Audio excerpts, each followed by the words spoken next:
While everything in wrestling gets reused or upgraded, nothing is more recycled than finishing moves. Of course, from a physical perspective, there are only a limited number of ways you can throw your opponent around or drop them on their head, so it's only fair that finishing moves get repackaged once in a while. But in this video, we're looking at the finishers that were either shamelessly ripped off or have been used so many times we're sick of seeing them. Here are 10 WWE finishers that they keep reusing.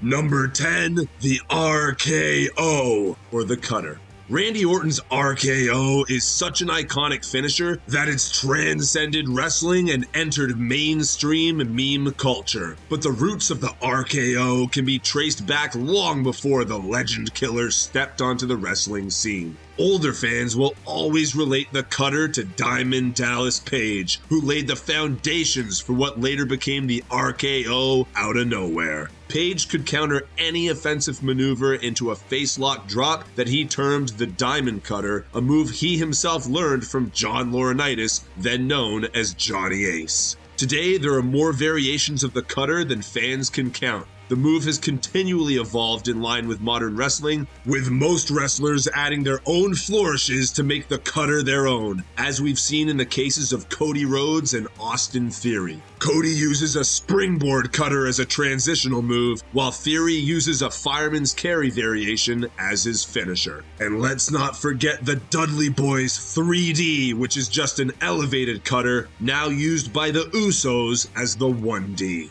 Number 9, the Famouser. Technically known as the leg drop bulldog, will forever associate this move with Attitude Era legend Billy Gunn, whose impressive size and athleticism made this relatively simple move look like $1 million. But there have been a few versions of this iconic finisher that never quite caught on. Dolph Ziggler uses the move these days, and while he might look a little bit like Billy Gunn, he doesn't deliver the Famouser with anywhere near as much gusto. But long before that, the move was originally created by Marty Jannetty in the 90s, then known as the Rocker Dropper. But not only did it require a convoluted setup, Jannetty once legitimately paralyzed someone with the move, resulting in a $30 million court case for WWE. Soon, fans forgot about the second best finishing move to come from the Rockers until Billy Gunn revived it years later. And while we're on the subject of the Rockers, we need to talk about this one too. Number 8, the Sweet Chin Music.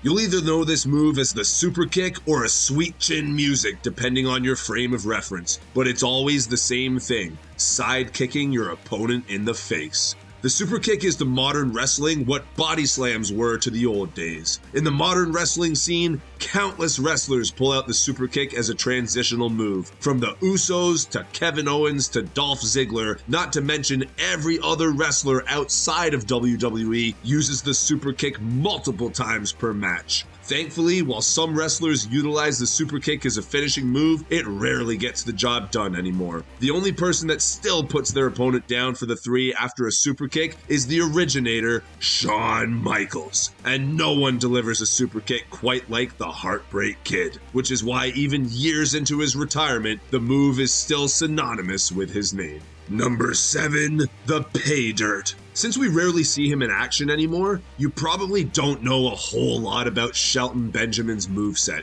During his first run in WWE, his finisher was a jumping flatliner called Pay Dirt. And while it was innovative at the time, it's since become one of the most recycled finishers of all time. When Shelton left the WWE in 2010, the move was then passed on to MVP, who called it the play of the day. And shortly after, R-Truth began utilizing it too. This time referred to as the What's Up. Once R-Truth was banished to mid-card obscurity, Heath Slater began to use the move, which meant there was a brief period when at least 3 active roster members were utilizing the jumping flatliner as their finisher. If that wasn't bad enough, the move is reminiscent of Baron Corbin's End of Days as well, and Corbin's version is much more impactful than the others. Number 6, the Pedigree.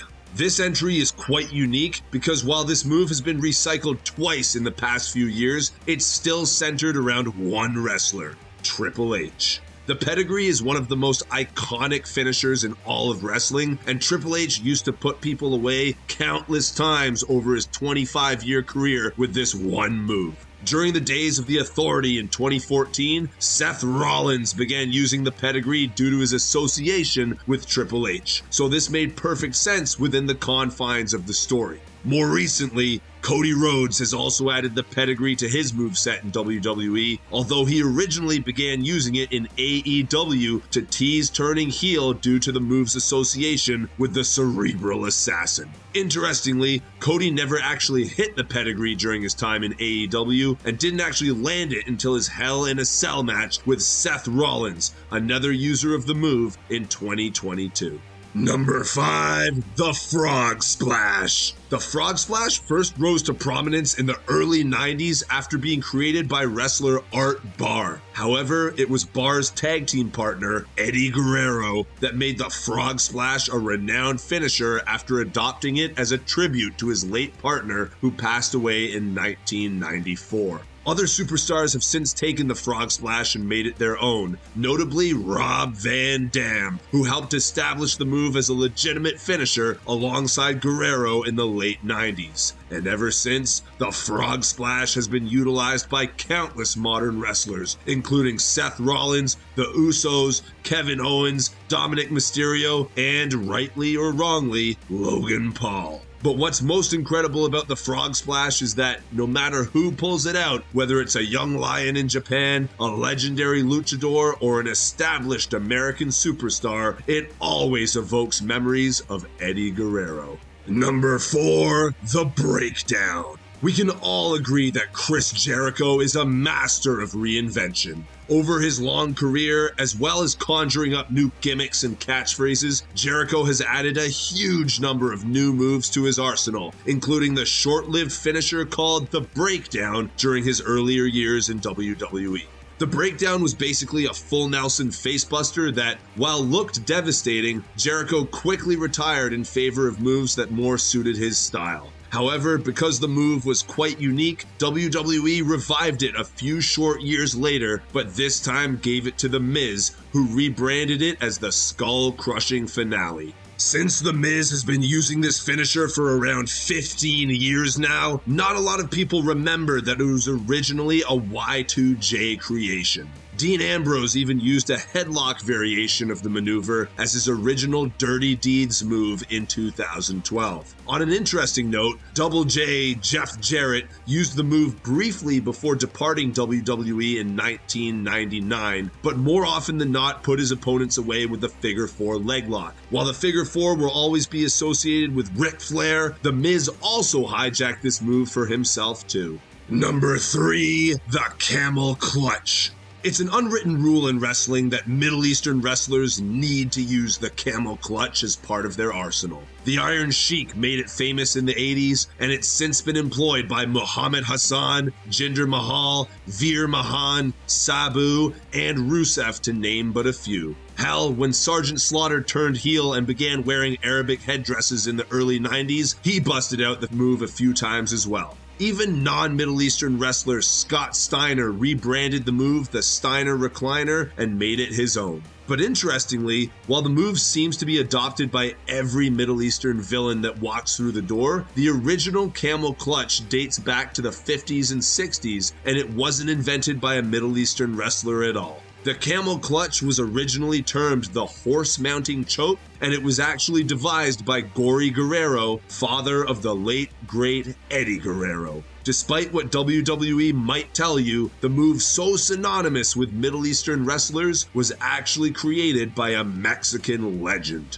Number 2, the Razor's Edge. You need big balls if you're going to copy one of the most protected finishers of all time. Made famous by Scott Hall, also known as Razor Ramon, the Razor's Edge is a difficult to perform, visually impressive finisher that always put the opponent down for the 3 count. In fact, throughout Scott Hall's entire career, only one person ever kicked out of the Razor's Edge, and that was Crush in 1993. Since Scott Hall stepped away from the WWE in 2002, other people have since begun using the Razor's Edge as part of their repertoire, most notably Sheamus, who rebranded the move as the Celtic Cross. However, Sheamus dropped the move around 2012 and has never used it since. Today, 2 active WWE superstars actually use the Razor's Edge as their finisher. Duke Hudson, one of NXT's rising stars, utilizes the move, as well as Judgment Day's Damian Priest. Despite his spooky character, Priest actually draws a lot of inspiration from Scott Hall in terms of his mannerisms and swagger, and he actually got permission directly from the bad guy himself to use the Razor's Edge. It takes a ton of power to pull off a convincing Razor's Edge, but we can all agree that Priest does it perfectly. Number 1, the Spear.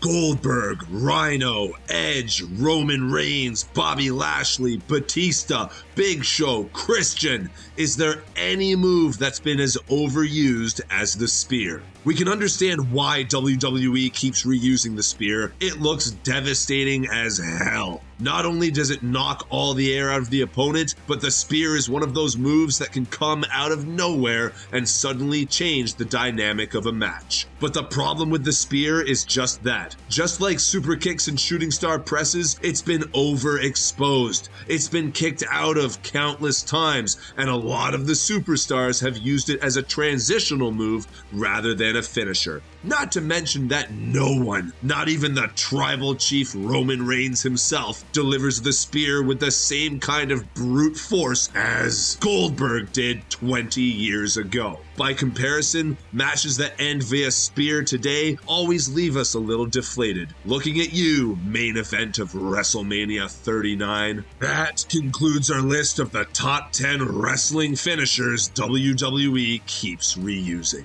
We definitely had to leave a few out, so if we missed your favorite or your most hated, let us know in the comments below.